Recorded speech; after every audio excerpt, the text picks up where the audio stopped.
Mari belajar dari Italia. Apa yang sebenarnya terjadi di Italia? Apa yang bisa kita jadikan contoh agar tidak terjadi di Indonesia? Kreatif konten ini berasal dari artikel warga Italia, dipersingkat dan dilengkapi data agar lebih mudah dipahami. Tahap 1. Kasus pertama diumumkan. Itu cuma flu. Apa pentingnya pakai masker? Orang-orang ini cuma lebay. Saya kan sehat, gak bakal ketularan. Gak usah panik lah. Tahap 2. Jumlah positif COVID-19 mulai naik signifikan.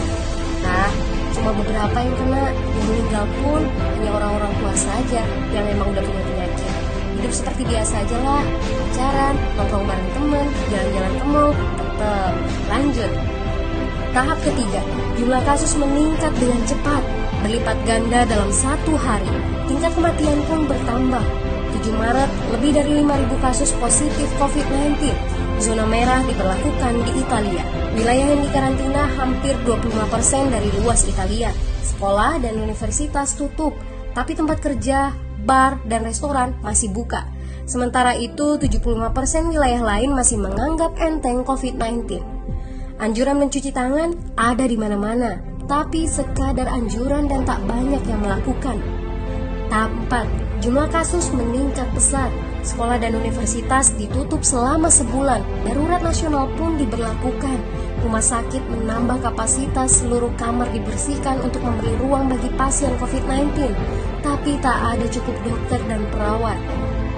Ada terlalu banyak kasus pneumonia, terlalu banyak pasien perlu ICU, tapi ruangannya sudah habis, ventilator habis. Pada titik ini seperti kondisi dalam perang.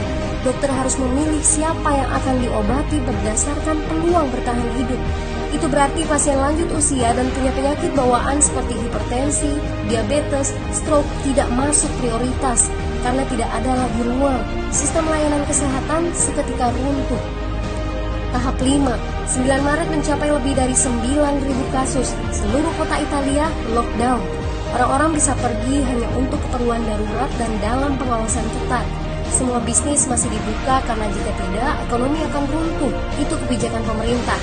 Mulai ada ketakutan, orang-orang mulai memakai masker dan sarung tangan. Tapi tetap saja, ada anak-anak yang merasa jagoan, masih ingin uji nyali. Pergi ke restoran rame-rame, hangout bareng, minum-minum dan lain sebagainya. Tahap 6. 2 hari kemudian pemerintah Italia berubah pikiran. Semua bisnis harus tutup. Bar, restoran, pusat perbelanjaan, semua jenis toko, kecuali supermarket dan apotek.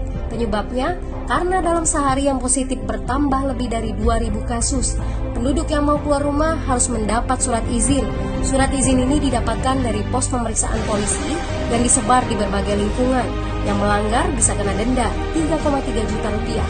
Bagi pasien positif yang tidak mau mengkarantina diri, bakal dituntut dengan pasal pembunuhan, hukuman 1-12 tahun penjara. 21 Maret jumlah korban meninggal di Italia terus meningkat melampaui Cina. Sebagai gambaran, luas Italia itu kurang lebih 2 kali Pulau Jawa. Penduduknya lebih dari 60 juta jiwa.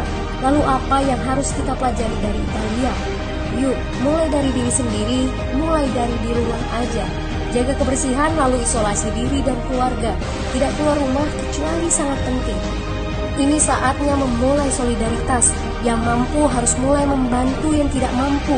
Ini adalah bentuk usaha dan doa kita semua. Semoga badai corona ini segera berlalu. Mari memulai kekompakan dengan membagikan informasi ini. Di rumah aja, mari belajar dari Italia.